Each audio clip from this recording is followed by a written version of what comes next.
Hey dudes, welcome back to another episode of our Rhomas Men's Team podcast. You are about to listen to one of our prior team meetings. If you ever want to join one of our live sessions that we have every Monday and Friday, head over to rhomas.com. That's RHOMAS.com and put your email in and we will send you a live link every time we record. We generally record on Mondays and Fridays. So if you ever want to be on the actual podcast, like we bring men up all the time to talk about their goals, talk about their obstacles, etc., head over to rhomas.com. And then also, if you want to help support the channel grow and also have access to exclusive content, book reviews, extra whiteboard sessions, etc., and some coaching sessions, head over to patreon.com and support us. We would love it. But if not, no biggie. We'll see you on the live sessions. Later, dudes. Enjoy this podcast.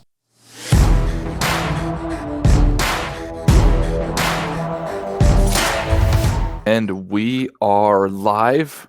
And if you thought that does not look like Matt McCusker, you are correct. We've got Ray, the dog father, in the co-host seat today. What's up, dude? Wrong. Matt McCusker got a facelift.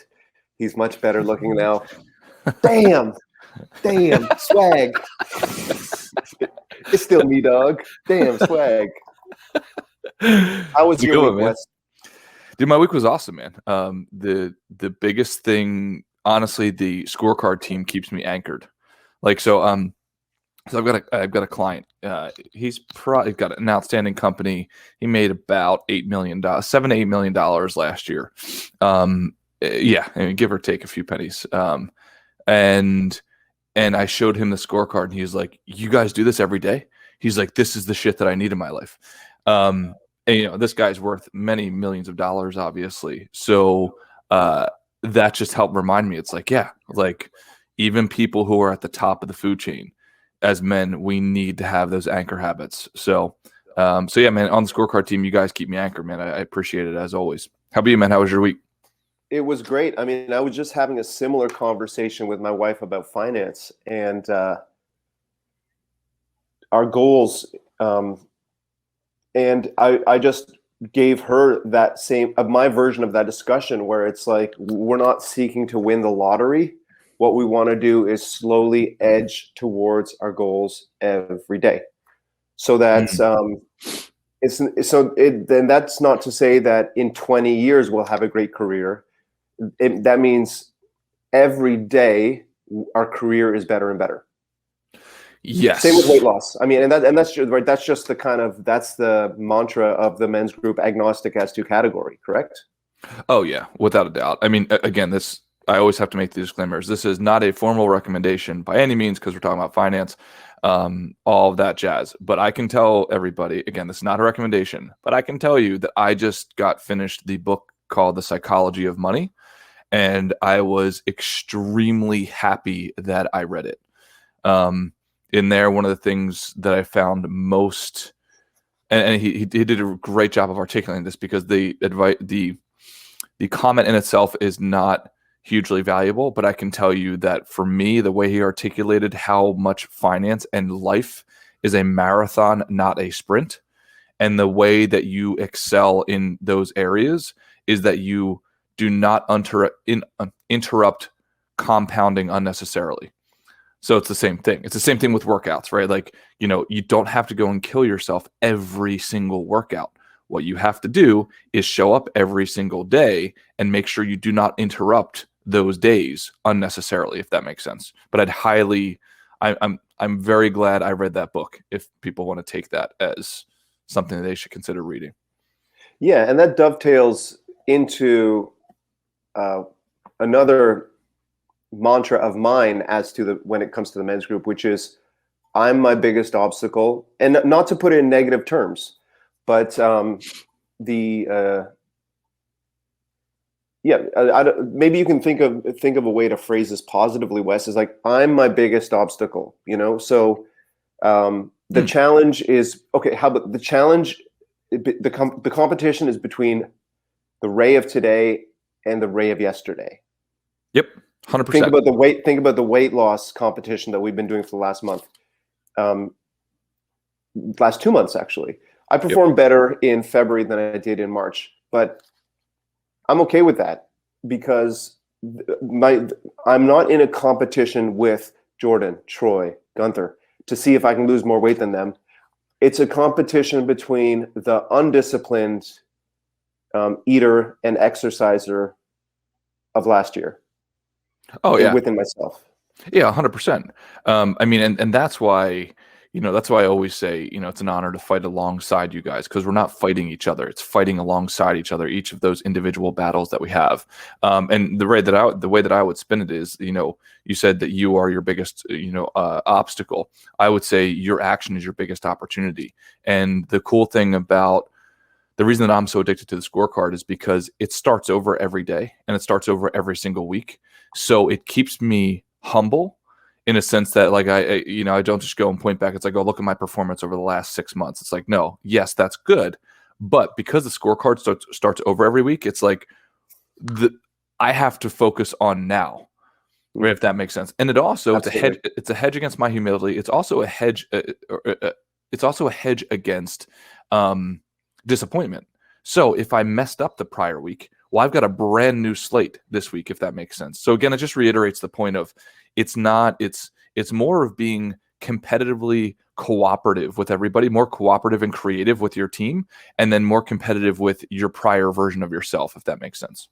Exactly. And the Hemingway quote that comes up over and over again for me in this men's group is, "There is nothing noble in being superior to your fellow man. True nobility is being superior to your former self." Yep. Love so it. the structure of a competition is essential. We post I see that you've posted a healthy meal. I see that Gunther has posted a gym shot. That reminds me to stay on my mission. But the ultimate reward is not the progress photos of my sick abs. Ab check. There you go. Dude, Troy and Gunther, man, I saw those pictures. They're crushing it. So the ultimate reward is not comparing my abs to their abs. The ultimate reward is comparing my abs to the giant Mr. Potato Head of a body I had a year ago. Well, and here's the thing, man. The coolest thing about the way our brains work is that the slightest bit of progress, you get a huge dopamine rush. And so you'll see this. Like, so if you're 400 pounds and you lose 20 pounds, your brain says, like, yeah, you're an Adonis. And it's right. It's like, it's progress is the path of happiness. It is not, there's nothing absolute. Because I can tell you, I've got clients who are worth, one of my clients worth $500 million, and he still works. And he still works because Wes, I told you not to discuss my net worth on the okay, but anyway, just carry on. Just wrap it up. Finish. Sorry, I slipped up. So I can tell you that it's the whole Tony Robbins quote. I'm not sure if he created it, but somebody created it. Happiness is progress. Mm-hmm. Like I think very concisely, that is it. There is no end game. There isn't. I can tell you on a finance side, I can tell you on a fitness side, there isn't. My expectations of myself on a fitness side now are so much, they're the same, if not larger, than when I first started out. Even though, I've competed, I've done a decent amount in that arena, I can tell you it's just progress. There is no end game. That's why it drives me crazy, especially when people say, like, my end goal is to be sipping martinis on a beach. It's like, dude, that will keep you fulfilled and happy maybe for 4 days. And if you're really into vacation, maybe for 16 days, but that's it. What are you going to do after that? So I think we've been sold as men this version of goal achievement is doing nothing at the end of the day. And it's like, good luck, man, because I don't know anybody who does that who actually enjoys their lives. And yeah, and you've reminded me of the point that I was trying to make with Sarah on our discussion about money. Again, this is not an endorsement. Not everyone's going to reach $500 million net worth the way I did, but the happiness is the progress. Like, it would be a travesty if we were worried about money, or take money out of the equation. We were worried about fitness, or we were worried about health all the way until we reach that goal. Wouldn't it be much better to be happy, to find happiness in the process, to find happiness in the progress? So as you slowly achieve so do you know what I mean? So like 100%. Rather than 20 years of misery till you have your dream house, How about a little bit more joy as you incrementally approach that goal of the dream house? Dude, you have no idea how close to home you're hitting with me, because I can tell you, and if anybody gets any value out of this, so I've done, my historical DNA is to do that thing. It's feast or famine, like punish yourself until you've achieved the ultimate goal. And I can tell you, let's say with money, I did that for years and years, and to a certain extent, I still do. I have to train myself out of it because I grew up poor. So I can tell you in hindsight, I drove a car that didn't have air conditioning out here in California. I did that for 6 years. That was miserable because in my mind, it's like, no, I'm not willing to accept anything less than, until I become a multimillionaire. Then I'll start using my money. But dude, I can tell you in hindsight that it was a miserable experience, and I would not do it again if I had to pick. I'd rather enjoy the journey, appropriately so, not overspend, right? But enjoy the journey, because I can tell you that I would be way more motivated than I was when I did not have a car with air conditioner. Hell yeah. It's like, I'm reminded of the people who are so conscious of how much gas their car is consuming. I remember a taxi driver told me once, you know how some drivers will not turn on the AC and just keep the windows open to save on gas. And the guy said, "Oh man, like I'll spend the $2 on gas Mm-hmm. to be comfortable in my car if I'm going to be there. If I'm going to be there all day long." And so it's that it's a kind of a risk reward, risk benefit. Yeah, well, I think there's a major advantage. 'Cause I always have to position things in my head as like a competitor. So if like my evil twin was doing something, what would he be doing that was optimal? Yes, you. Yeah. I think the guy who enjoys the journey. Sorry, honey. No pedicure right now. Come back. In and out. Sorry. Svetlana, no pedicure. Go ahead. Sorry, go ahead. I think the guy, first of all, going off the premise that anything that's worth it is a marathon. It takes a marathon, not a sprint, to get there. So I go with that premise because I found that to be true in my life. Anything that's worth it takes a lot of work over a sustained period of time. So in order to get there, I would take the guy who enjoys the journey over the guy who tries to grind it out every day. And I could tell you, like in New York on Wall Street, working 100 hours a week is not sustainable. Right? Like our whole thing was, okay, we know we're going to have heart attacks in our 50s. Like everybody's kind of accepted that to be a norm. And then I sat back and said, well, wait a second. I don't want to have a heart attack when I'm 50. And I'd rather enjoy the journey and become super wealthy by the time I'm 60 or something like that, rather than 50, but then be able to live the life that I want after that point in time. Does that make sense? 100%. And that is why you've developed a holistic performance. Yep. Somebody on the Discord once said, "Hey Matt, what do you think?" Like after a psychology discussion, he said, "Hey Matt, what do you think of the Rhomas method based on that analysis, given that most of it is geared towards, looking good in the mirror and having lots of money?" And I was so mad. I was like, "Don't you dare say that about my West!" And but that person, and that says more about that person than it says about your program, because it is a holistic performance, right? And it's not just money and abs. It is no. Or else why would we do the meditation? Or else why would we do the learning segment? Or else why would we do the journaling segment?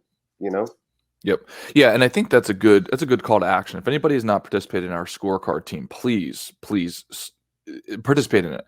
It's every morning, Monday through Friday. Ray shows up every single day. Jake shows up every single day, and it's just awesome. We go through all of these things, so it might give you a little more texture to what the group is all about. It is meant for Patreon, I guess, patrons. But if you can't afford it, don't worry. Like that's not what this is about. Just show up. I'll post the link, and if Ray has the link, we can give it to you guys. But just do it. It is meant to ground ourselves in action, as we always say. Practitioners before philosophers, and that's what that scorecard team is meant to be. And for those who are in a kind of a Wall-E scenario after the far in the future and the world is a dusty wasteland and they're finding these videos. Wes, can you describe what Rhomas is and then the daily workout in 25 words, the scorecard Oh yeah, 100%. practice in 25 words, and then the Monday and Friday in 25 words? Yep. Yeah. Super So simple. what is it? Super simple. So Rhomas men's team, literally, it's a team that is meant to help support all of us, me, you, everybody on this team, in our path of progress. That's it. It's like helping each other make progress. Helping men make progress is, in my opinion, our slogan. So that's what the whole team is about. And then all the things that we do under that all point in that direction. That is the North Star goal. So there is no end destination. It is just to help you get from point A to point B. And then once you got to point B, select point C and so on, wherever you're at in that journey. So some men, it might be overcoming addiction. Other men, it might be getting the abs. Other men, it might be, increasing their bank account. Other men, it might be, increasing their dating life or increasing their relationship with their woman. So, or whatever they choose to be. So that's what Rhomas is. In 25 words or less, describe the 9 a.m. to 10 a.m. Eastern Standard Time daily workouts and how that's holistic. Oh, yeah. So we work out every morning together, Monday through Friday, take about anywhere from 30 minutes to an hour to do it. We do everything from yoga, Pilates, weightlifting, now HIIT training, etc. That is meant to be a consistent workout for everybody. Now, I do 2 workouts a day, sometimes 3. So it's not the only ones that I do. So you guys can do the same, but it's meant to, as a team, ground ourselves in physical activity every morning. And from 10 a.m. Eastern Time to 11 a.m. Eastern Time, we have the practice squad, the Rhomas scorecard practice squad. Describe that in 25 words. Yep. Practice scorecard team is just to go through our daily scorecard. If you guys don't have that, please, if somebody could shoot up a link there. So yeah, it's going through our scorecard. So that's holistic at its core, right? Drinking 64 ounces of water, getting proper sleep, weighing yourself, doing meditation. We learn as a group. We go through the whole scorecard together. And the whole objective there, thank you, Troy, for putting that up, but the whole objective there is to get more done inside of an hour than you or I otherwise would have in an entire day. The things that move the needle. So, for instance, for that person who's saying, Rhomas should be more holistic, it's like, that's why we do an act of love. So every single morning, you do an act of love for somebody you care about. We journal, we learn, we go up on YouTube and we find a class for a little thing for 5 minutes. Then we discuss it as a team. Then we meditate. Then we do some mobility work. So 100% holistic. And then from 11 a.m. Eastern Time to 12 a.m. Eastern Time on Mondays and Fridays, describe the group meeting. Oh yeah, hell yeah. So that's this. And the idea there is every Monday we have a similar discussion. We pick apart one topic or we have, a general chat. Then we pull somebody on the hot seat. So because that's what it is all about. It's about the men on the team. It's not about me. It's not about you. It's a circle, not a triangle, as we say. There's no hierarchy here. Pull one person in on the hot seat, talk about what are they dealing with, if they want to share a win or if they want to share an obstacle, and we talk through it. There's no advice. It's just opinions, right? Let's say I come on the hot seat and say, hey, I'm dealing with this. Like, I'm trying to get to the next level of work. You might say, hey, if I were in your shoes, I would consider this. And then we get some guys going in the comments. It's awesome. Like, that to me is like one of the most enjoyable things that we do here. And then on Monday, we call out our shots. Okay, what are the goals for the week? So Matt and I will say that, or you and I will say that. Okay, great. And then on Friday, we do that same format. And then we say, okay, where'd you land up on the week? Where'd you land up, et cetera? We have somebody else on the hot seat. And then we do a poll at the end of the week, on the end of the show on Friday for due to the week. Who has made the most progress by definition, by vote of the men in the comments? So for those of you watching from the future, jump in your time machine, come back to Friday, April 2nd, 2021. And let us know your wins of the week. Mine, I have trust issues. So I'm teaching my daughter how to cycle. So for example, I let go of her bike as I'm teaching her for 2.5 seconds last week. And this week I was able to let go for 3.5 seconds. Check in the Discord for the video. Thank you for that brief description of the program, Wes. Why don't we move to the topic of the day? We'll pick a topic, Wes, and we'll riff for 10 minutes before we bring someone on the hot seat and roast them. Yeah, so Ray, one of the things that I appreciate that you're so open with and you talk the guys through on the scorecard team is every once in a while the topic of addiction comes up. And dude, it's so funny. I've got a lot of clients who have gone through AA who are super successful, like unbelievable successful. And my hypothesis is, and I've said this to them, I would rather work with a client who's gone through AA, right, knowing their history, etc., because it gives them a code of conduct that most of us men have never been taught, if that makes sense. Is that a fair statement, Ray? 100%. And when I'm in a so I quit drinking 6.5 years ago. I quit coking 7 months ago. And when I'm on an NA meeting, Narcotics Anonymous, or AA meeting, Alcoholics Anonymous,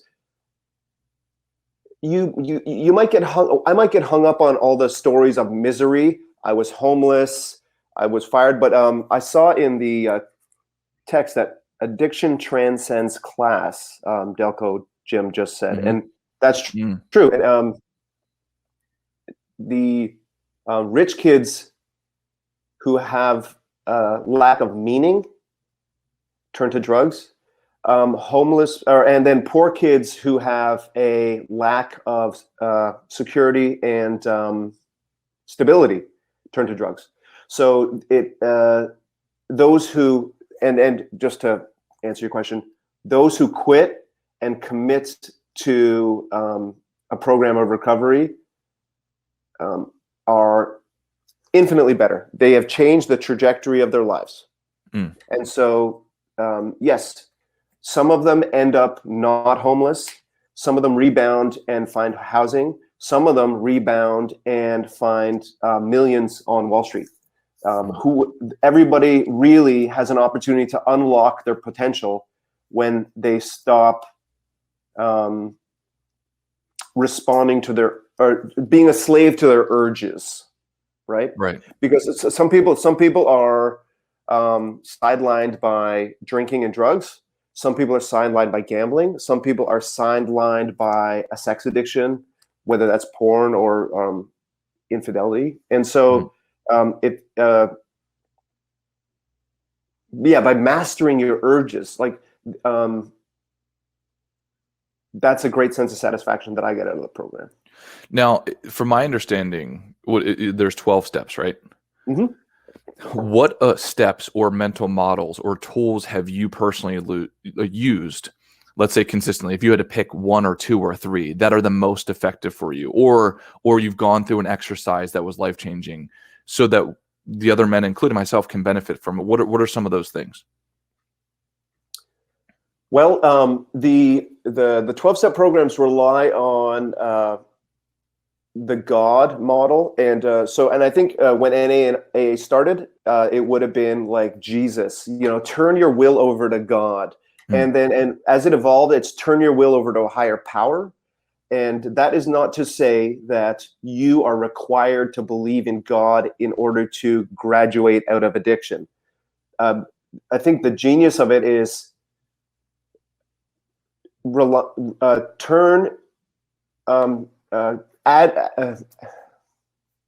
combine your powers with the powers of the team.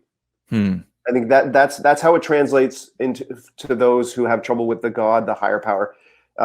Don't go it alone, right? Right. So, and maybe you want to riff on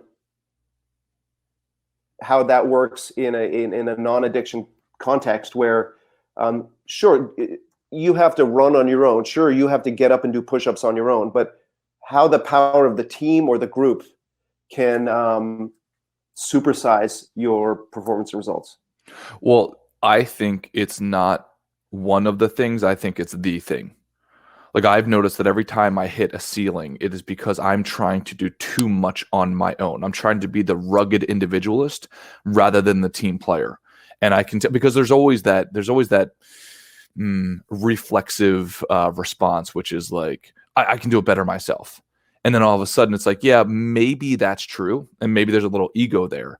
Maybe that's true, but not if you are on a really good team and enough players on the team, if that makes sense. Like, yeah, maybe I could do that one task better myself, but if 5 people are doing it or 5 people are doing different things, I can't outwork 5 people. Like, so the team is not a thing, not one tool. It is the tool, in my opinion. Mm-hmm. And there, something I had trouble with in the 12-step program at first was they would say, you're not special, you're not unique.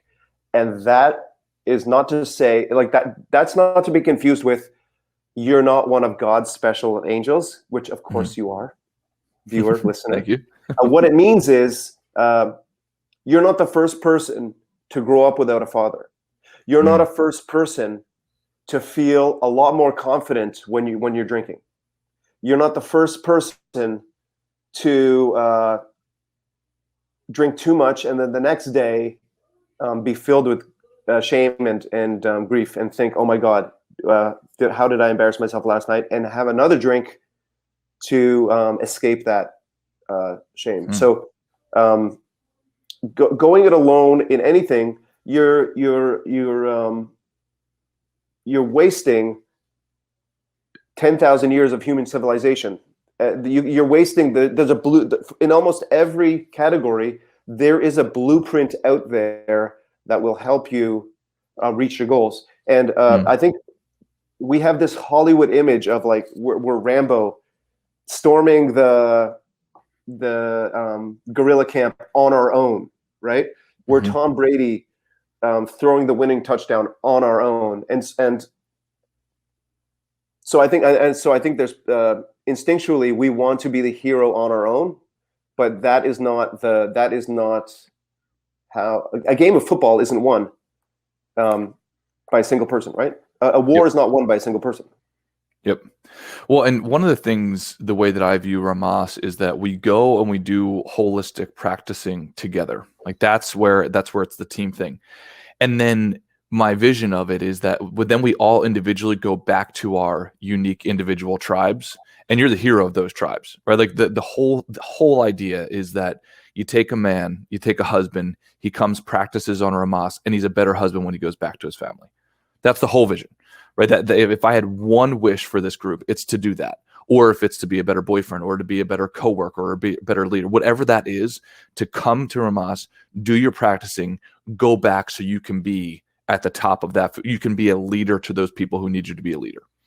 Hell yeah. So we come here like in some kind of Star Wars or like kind of like scenario. We come up to the like intergalactic league of extraordinary gentlemen, or intergalactic council of extraordinary gentlemen. We share our wisdom with each other, and then we go back to lead our tribes. Yeah, because I can tell you, I got that experience from, number one, I got it from Wall Street. Like you go to this like extreme environment where like everybody is like they're focused on one single goal together.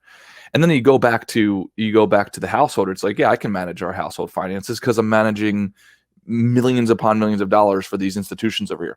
I got the same thing when I went to the bodybuilding group. Like my body, one of the men I respect most in my life, especially respect the amount of units of respect per word that he's ever spoken to me, because we've spoken very few words because he's so focused. He's like, when you come on the team, we do this thing and then we leave. Right? Like, well, when I went and I did that, it's the same thing. I went and I practiced with him and the team, and then I come back and everyday life's easy. Right? Like relative to the normal person, your body looks great when you're on that team because you went to this epicenter of pure focus on that goal. So that's where the origin of all these things happen. Or like on the scorecard team, right? We're doing acts of love every single day. And Ray, I don't know, what's some of the feedback that you've gotten from your acts of love? Thank you. Thanks, man. I love you too. There's a member of our group who struggles with addiction as well, and he stopped showing up for a month, and I texted him every single morning. Oh, I didn't know that. Did you? Sending you good vibes. Yeah. And I felt like an idiot doing it. I felt like I'm wasting my fucking time. He's out there throwing his life away, and then after a couple of weeks, he said, I really appreciate the daily check-ins. And I was like, damn. Like, yep. I knew I was a hero. I just knew it. You know? Yeah, I mean, it's things like that, man. Like just all of us men trying to make each other better. That's Yeah. it. And it's like, okay, what are the important areas of life? Let's focus on that. And then, after you get done the scorecard and after you get done, you're working on your craft and so on the weekends, have a good time because you already front loaded the work. That's the whole idea. Mm-hmm. Yeah, Oh yeah, I got a man. friend of mine who's going through a divorce, and so all the guy friends know the guy, and all my girlfriends know, all the wives' friends know the wife. And so I Mm. was with the wives, and they were like, text him and like see what's going on in the divorce, see what they're doing, and they're doing. And so I texted him in service of getting gossip for the girls, and after the first text, I just realized, hey, this guy's hurting. He needs a bro. And so, Mhm. and this was 2 months ago or so. And so in service of getting gossip for the girls, I texted him all night, realizing, hey, this guy really needs a check-in. Yeah. And he's on Wall Street. He lost 50 pounds this year or 40 pounds or something. He moved down to Florida to get to New York. He's living by the beach. And so I was like, dude, you have like, you got the best life. And he just kept saying like, I can't even process it. It's so difficult because he was actually, he had a wife that was cheating on him because she was unhappy Mm. in the marriage. No judgment, and he had to pull the trigger on the divorce, right? And so Yep. so what I did is again, I added him to my act of love agenda, and so I check in with him every single morning, and he fucking loves it. Yeah. Yeah. And Someone's looking out for him. it takes 3 seconds Yep. to reach out to a bro and say, hey, I don't say, hey, you're not alone. I don't say, hey, I'm thinking of you. I just say, hey, good morning, dog. You're the man. Or, hey, I just send him the bat signal of brotherhood. Yep. I like that visual. That's a great visual. Yeah. I think one of the things is, as men, we were socialized to think that we should be doing it all our own, like independence, self-reliance. And I think that a lot of those messages are good. And I absorb a lot of those messages. But at the end of the day, it's like, you got to know people are fighting alongside of you. And it's not about the gossip. It's not about, it's not about being so coddling that you're motivated to not go out there and fight. It's like, no, we're still going to fight, but just know I'm next to you and you're next to me. And there's something in there for men, like especially for me. So, yeah, man. So speaking of the power of the team, it's time for the hot seat segment. Yep. Now we discussed John Walter. He recently joined the daily scorecard practice squad, and in the discussion section after we watch a 5-minute video, he let us in on some of his amazing challenges and amazing successes. So if he is in the chat or in our numbers today, I would love to bring him up and roast him and put him back down in his place. That's right. There you are, you maggot. What's up, guys? What's up, man? Wes.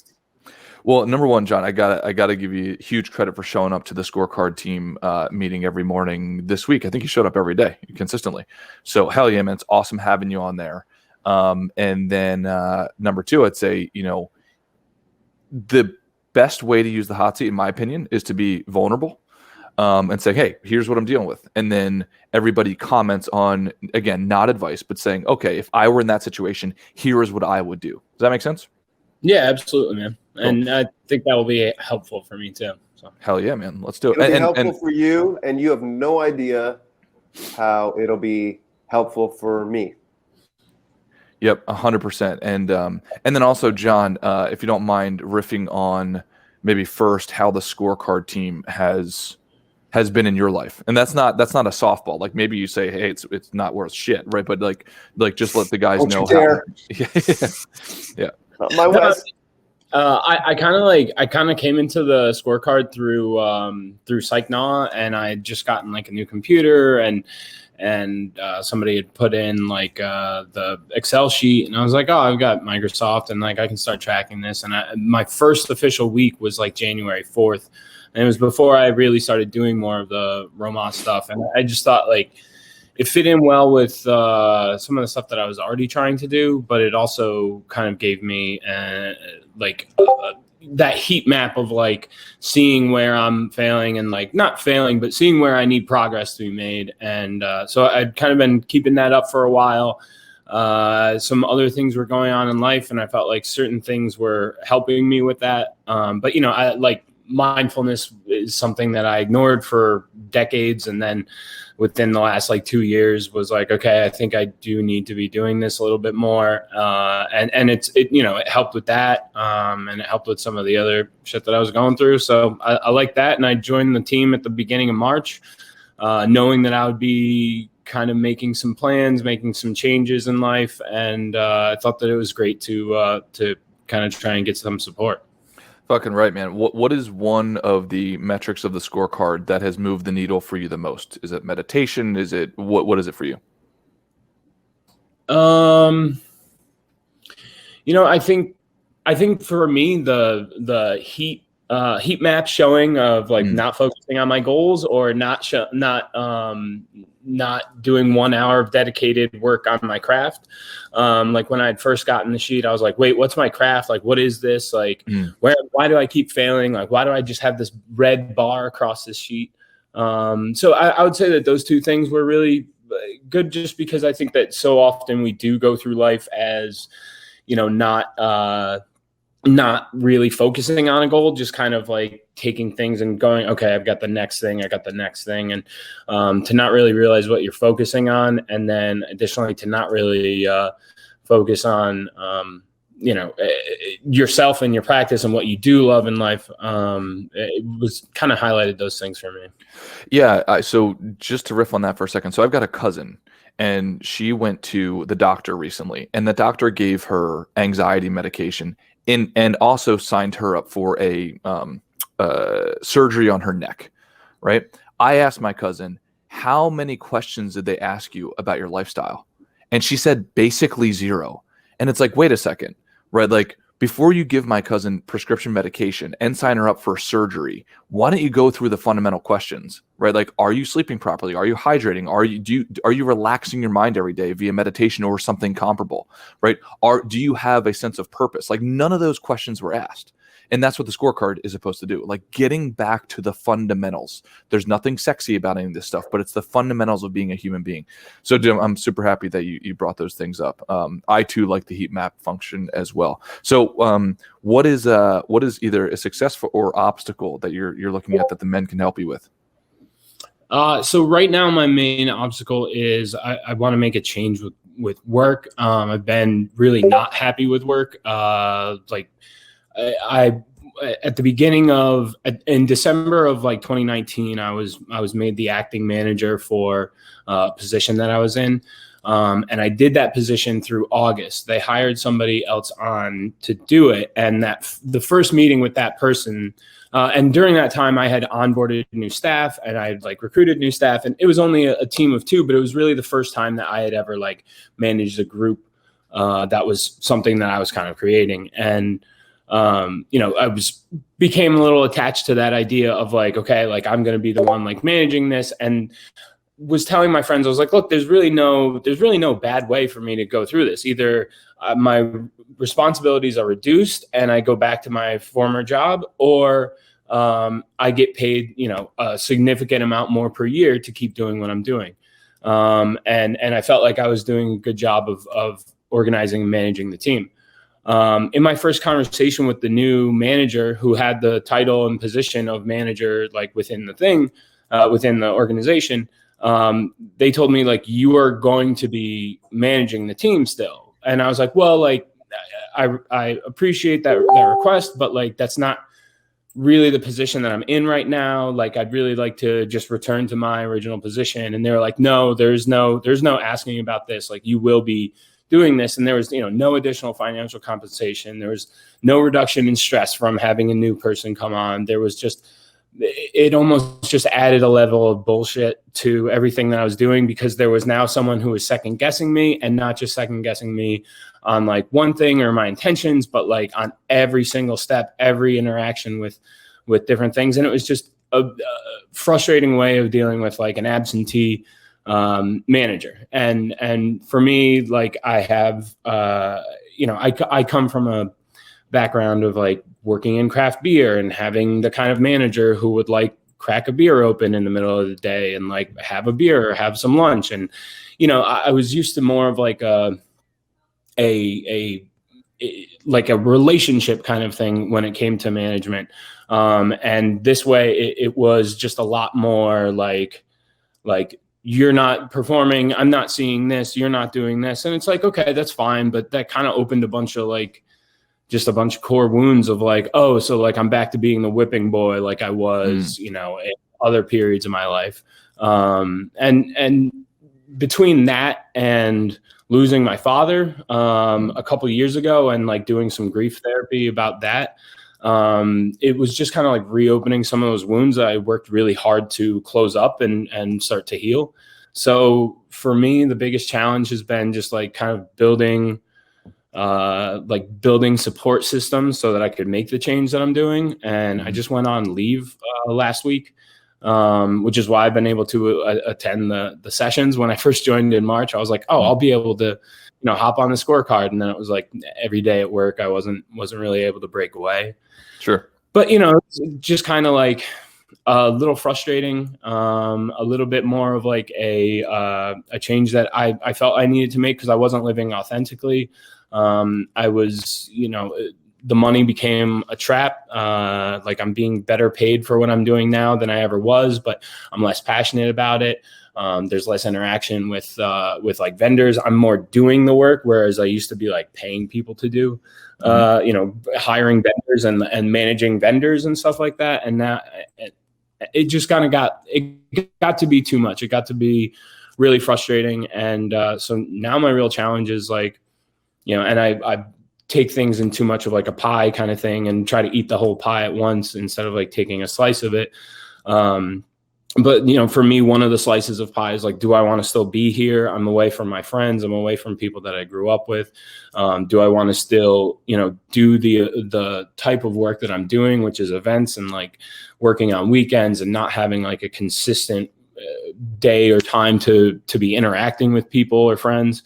And then do I even want to be in this part of the country? Do I want to be around? And I think it's just all of those things combined with the degradation of my like mental health and, had a doctor who was like very happy to put me on something, but, not necessarily happy to listen to like exactly what changes I've been making and stuff like that. So just kind of retooling and, getting ready for the next stage in life and trying to kind of test reality and see what kind of comes from it. Okay, perfect. Do you mind if I comment and ask you a few questions on those things? Okay. So one of the things that I would highly, highly, highly recommend, and Matt and I just did this on Rhomas University, which will be live soon. But one of the major exercises that changed my life was called the daily, weekly, monthly, yearly calendar. So if you had to write out your perfect day, what would that look like? And then if you had to write out what your perfect week would look like, what would that look like? What would you be doing? Who would you be hanging out with? What would your weekly schedule look like? Then doing it for a month, then doing it for a full year. Does that make sense? Mm-hmm. Now, it can be a little tedious because, well, I shouldn't say that. The more you put into it, the more value you will get out of it, because those are essentially you're articulating in detail your North Star goals over different time horizons. Does that make sense? Yeah. Because sometimes when people say, "Hey, what do you want for your life?" That's too large of a question. Well, it's like, well, what do you mean? That's why the daily, weekly, monthly, annual exercise is unbelievably helpful. It changed my life, because then it's less about like if I asked like most people, it's like, what's your end goal? Well, a lot of people would say, well, I want to be sipping martinis on the beach, right? It's like, really? Like, that's not going to be fulfilling for you. Versus if I said, what do you want every single day to look like for you? How about a week, right? Because there's going to be different layers of texture on a daily timeline than a weekly timeline. Yeah. Now, I would also want you to do it for not only for your work, but also for your life, right? So, so your friend life, your intimate life, et cetera, because then you can start to see either incongruences, right? Or you can see where things are conflicting, right? So, okay, like, yeah, I want to do this with my career. I want to go off and travel for my career, but I also want to be there back for my family or for my future family. Well, at some point you're going to have to make a decision, right? So let's just plan that stuff out now. So from there, and Ray just hopped off. Let me see. He's trying to join. His internet connection might be messed up. From there, in my opinion, you will be able to gain a certain amount of clarity. So let's zoom in and focus on your career stuff.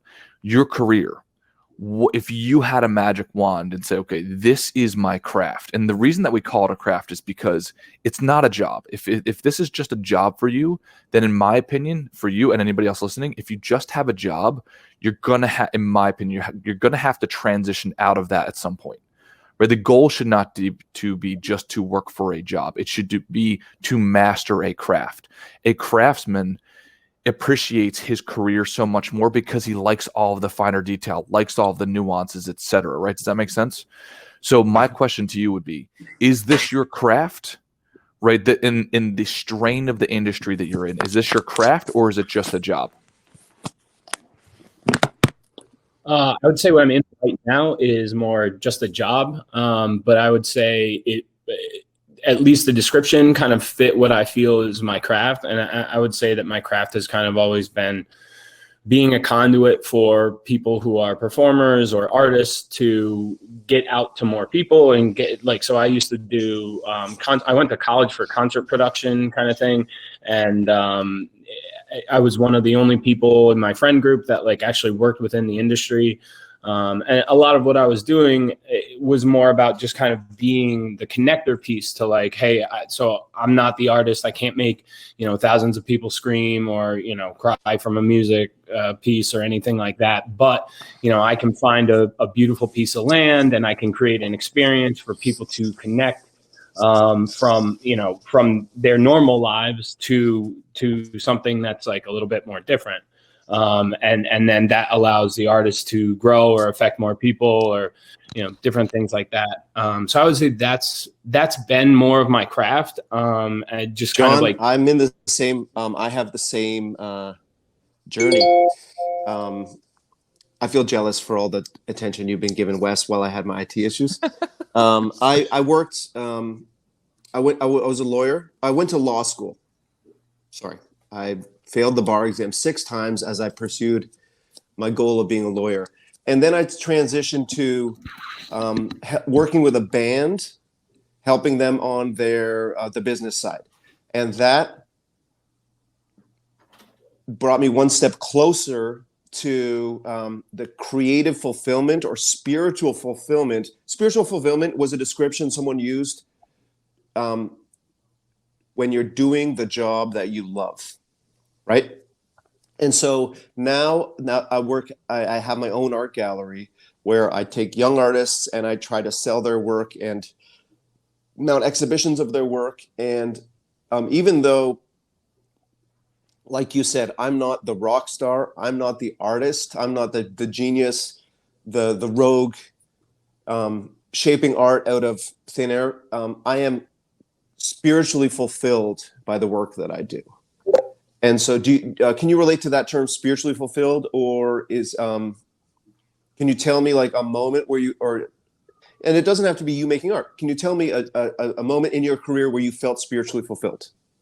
Yeah, absolutely. I mean, I think, a lot of what I was doing and still, would like to do in the future was about finding that fulfillment.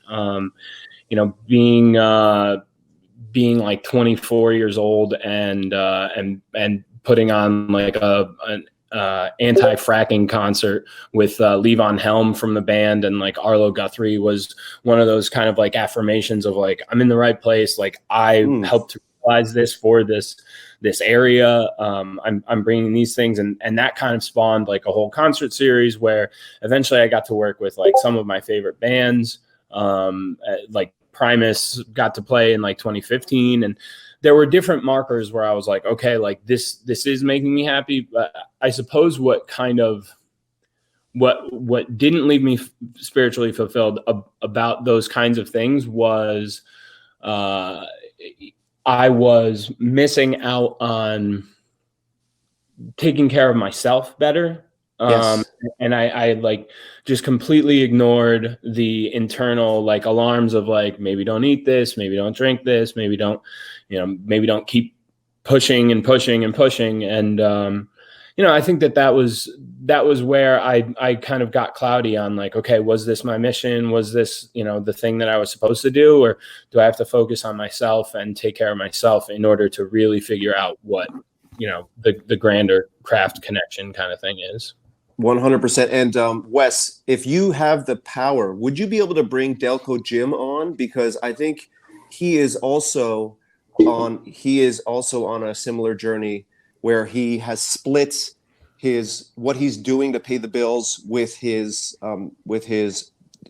craft, right? Oh yeah, dude. And John, I would highly, first of all, John, just so you have some feedback from me on the craft thing. I think this is 100% your craft. Like when I ask somebody about their job and they go into more of like philosophy, they go into philosophy, etc. Like you have a sense of purpose so far beyond somebody who would just take it as a job. Does that make sense? Mm-hmm. So I think you're in your craft. We just need to figure out a way to tweak it. I would highly recommend reading the book called Mastery by Robert Greene. Or listen to the audio. That is one of my favorite books on this topic. I think it's a must read or must listen for anybody who really wants to develop a mastery in their craft. All right. So let's see. Delco, wrestle the mic off of Wes, please. You're on mute. Yo. Delco Jim, what is up, bro? Look at that slick hair, man. What's going on? Dude, pleasure to have you back, brother. So yeah, let's jump into it. What Ray said, the topic for you, if that's cool. Yeah, Delco, sure. Why did you say bring me on in the quote in the chat? I saw somebody type the lunatics are running the asylum. And I guess they're also running Starbucks. Do you have any reflections on what John was saying about working 9 to 5 versus pursuing his dream job or his craft? Or yes, sir. I'm in an Uber now. Cool. So basically, like I've come to terms with like my job. I was looking to switch jobs for a really long time, and my whole thing was, well, I'm not going to find anything that's going to work with what I'm trying to do, which is like my passions, which is stand up. And, so I kind of had to come to terms with that so I could stay on the path. So like, even though it doesn't pay great, the flexibility is there for me to, work and be able to pay my bills and do what I love, and right now, like some of these places that I'm doing comedy at, I have to pay to get my stage time. So that's where I'm at. And I try not to like get too wrapped up in it, but like on Tuesday, I had like the best show I ever had. The place was packed, and I felt like really good. I feel like I killed it. So it's just one of those things that like reinforces like all the work I'm doing. I totally understand like the split between like your 9 to 5 and your passion, and it speaks to me because I don't have many people in my life that are going through that exact thing. So like to have this group is incredible. Well, and I'd imagine probably all of like, let's say the normal people outside of the lunatics of Rhomas men's team, they probably tell you to do the opposite. Like, why are you doing that? Why would you pay, to go and do something? Like, do you know what I mean? Do you get those types of comments that are like adverse to your goal? I know that a lot of people in my family, are like, where's this going to go? What's, but I'm in love with what I'm doing. Like I literally just, I don't know. I on a whim decided to give it a try, and people, all my life, I wanted to do it, and I never thought I had the stuff, the confidence or anything, but I took a leap of faith and I'm friggin' super happy. So.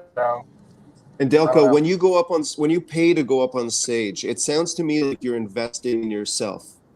Right. When you pay for that 5th or 6th beer, you're not investing in yourself. And so I think we can distinguish between what's a waste of money and what's not when there's such a contrast, right? Yeah, like I live paycheck to paycheck right now. Like I need to get every hour that I'm scheduled to work to make, to function. But, I'm using these really late nights, doing comedy in fucking dingy dive bars to keep, it's just what I have to do. And I keep that in the forefront of my mind. Like this is what has to be done. So, it's a boots on the ground effort. Yep. There's the stage time and there's the writing, but then there's also the networking that you have to do, and there's like the ball playing that you have to do. Like everyone knows that club owners are shady people that really kind of fucking suck, but I have to schmooze with these guys, all the time to get, stage time. Like at the Raven Lounge in Philly, I've been meeting like people that I would never in any other circumstance give them time of day, and I kind of just have to, hear them out because I want to get a good spot. So, And I'm not looking for you to pump up the Rhomas men's team, but how has the team or a team, how has helped with you staying on the path of progress? Well, I decided to take this leap of faith after hearing a bunch of stories and, getting together with this group of guys. Like we were in Rhomas when I did my first set. Mhm. So we were a few months in, and I decided to pull the trigger on it. So shout out to Jordan and Troy and Gunther and Ray specifically for being so supportive, and they're always there. So, it's a group effort. I really think that if I hadn't have joined this team, I wouldn't have had the confidence to go for it because I was listless and, directionless. Hell yeah, man. Well, that's cool. And dude, it's such a pleasure to watch your progress, dude. Like every time I look at your hair, that to me just represents so much progress. It's amazing. John, I don't know if you know this, but when Delco Jim originally came on, he had this hair that was, I didn't hate on, not hating on by any means, but like he cleaned himself up. He's making steps towards his goal, and it's fucking awesome to watch, Delco Jim. It's super cool to see you here, buddy. Oh yeah, dude. And I owe a lot of it to you guys for giving me the confidence. Hey, right back at you, brother. Again, circle. All right, Delco Jim. Thank you, sir. And John, are you any closer to your goals after speaking with us today? Is there any kind of like challenge you want to set for yourself for the next 7 days that we can check in with you next Friday? I think a big challenge for me will be being a little bit better at like some of the future forecasting, whether that's daily, monthly, yearly kind of thing, or even just like some of the future writing of like where I'd like things to be, in my life, so that I can kind of take those goals or take those contradictions, remove the contradictions, and be doing more things that are like movements towards the ideal life that I have, that I'd like to have. And to touch on something that Delco Jim had mentioned, like I know that living paycheck to paycheck lifestyle, I've done that. That's what I was doing when I was doing more of like what I was passionate about and what I felt like my craft really was. And so I feel like some of my disconnect has been between like, okay, what will like pay me what I feel I deserve and what I'm worth, but still either allow me to, with the leftover time, create those connections, or be that conduit like I'd like to be, or what sort of field do I need to be looking at? Yep. Yeah, definitely. Yeah. Yeah. Have you participated in the vision board or the goal setting that we've done on this group?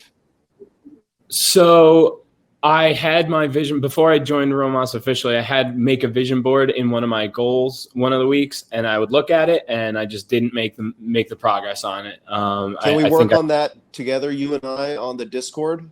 I'd love for the to, next man. week. Yeah, okay, absolutely. I'll see you on the Discord. Great, thanks, guys. Yeah, John, thanks for coming on, brother. Yeah, let us know about your progress next week.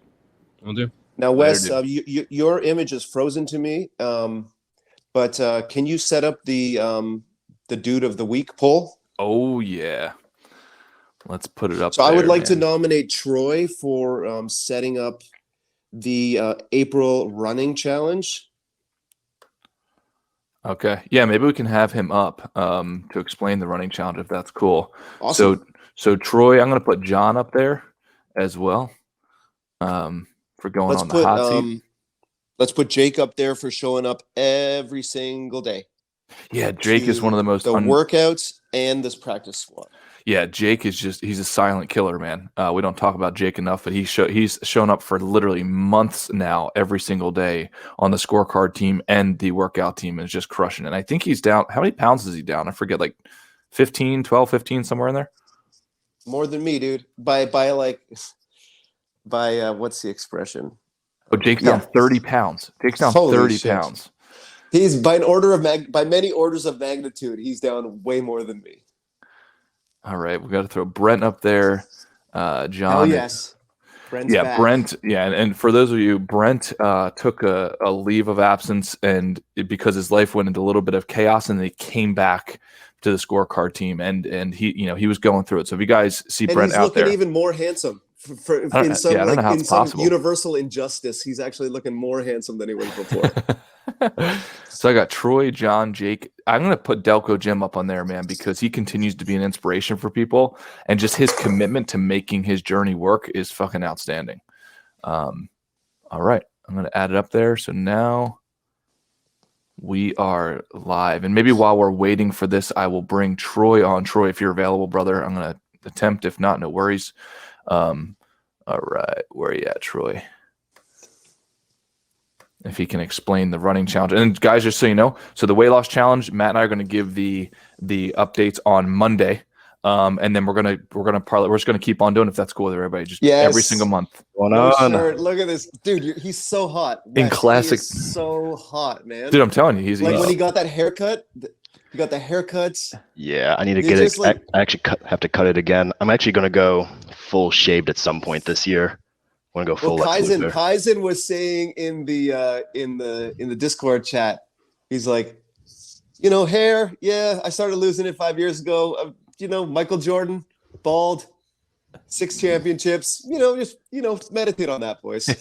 yeah, it's going away. Some kid called me out in high school, like junior year. It's like, hey, you're starting to bald, Troy. I'm like, shut the fuck up. Never say that again. I was like 16 years old. It's been downhill. Man, Troy, I would kill to look like you, man, and to have the kind of self-awareness and you're how old? 24. 24, dude. Like I was at 24, I was the guy at the party wasted with the lampshade on his head, man, that was me 2 years ago because COVID kind of knocked that out of me. But yeah, I was very much that way while still trying to straddle the line of trying to get my shit together. In some ways I had it, but in other ways I didn't. But this guy's taking off like a fucking jet, man. I cannot predict how high he's going to reach. You know what I'm saying? Well, I mean, and plus he's a combination of, I feel like, Lenny Kravitz, Angelina Jolie, and Brad Pitt. Like it's 100%. Like that. Look at him. I see 2 out of 3. I see 2 out of 3. But anyway. So okay, quick explanation, Troy, of the running challenge, why you proposed it and how you've set it up. I don't think I was the one that proposed it. I think maybe Matt or someone else was. Maybe Matthew Bland, actually. I don't remember who it was. But anyway, I kind of just wanted to take the role with it. And it's going to be really simple. It's going to be similar to the last weight loss challenge where I'm looking up. I'm going to share my screen at some point. Just getting all these tabs together. But yeah, we're going to be split into 2 teams based on everyone's running ability. With a form that you fill out. I sent out an email to everyone that sent their emails to me through DMs. If anyone wants to send in their chat if they want to do it, but send their emails into the chat rather. But yeah, 2 teams, get as many miles as possible, track through Fitbit. You don't need a wearable. You just need to use your phone, just a GPS device that works with it. And yeah, that's about simple as that. Hell yeah. So and then just so everybody knows, we're still going to we're going to do the next round of the weight loss challenge. This will pair very nicely with it. Troy, I fucking love you for doing all this, man. Yeah, this is exactly what the team's about. And then Troy, are you going to be sending out, just so everybody knows, you're going to be sending out a daily email for those trackables, or how does that work for everybody? So this is honestly, I think this is better to do on your own time. If it's not, some people can't possibly run every day. I don't think that's healthy for some of these people if you're just getting into this, especially. I also want to warn, be careful with this. This is like, you could really fuck your feet up and fuck your legs up. Everything could go bad with this. Obviously, throwing these warnings out just because I've done this before. But so what's going to happen though? I'm going to, once I have everyone's info down from the Google form that they fill out, their emails that are attached to their Fitbit, I'll add everyone as a friend and then add everyone to the group, the Rhomas. What is it called? I'm going to share my screen now so I could show the steps of how to do it. Well, that's nice. So, Wes, this is a good improvement from the weight loss challenge, because if we are all part of the same team on the Fitbit app, that will track all of us. Oh, cool. Perfect. By default, right, Troy, rather than having to fill it out in a daily. So awesome. when you add, so I'm going to show how to add it, to how to add a run to this thing. So I'm a little bit nervous trying to figure this out. All right, you're good, man. So Troy, you could not look worse than Wes and I in terms of technological. It's not possible. Just don't worry, dude. You're in the sandbox right now. Don't worry. Just you do you. All right, so I'm just impressed with what I'm seeing right now. How the hell did you do that? Okay. So just screenshots and little doodling, and a lot of time on my hands. So so you just go down to the community part, circle down here. Then once you select that, you'll select exercise. Wait, did I do this in the wrong order?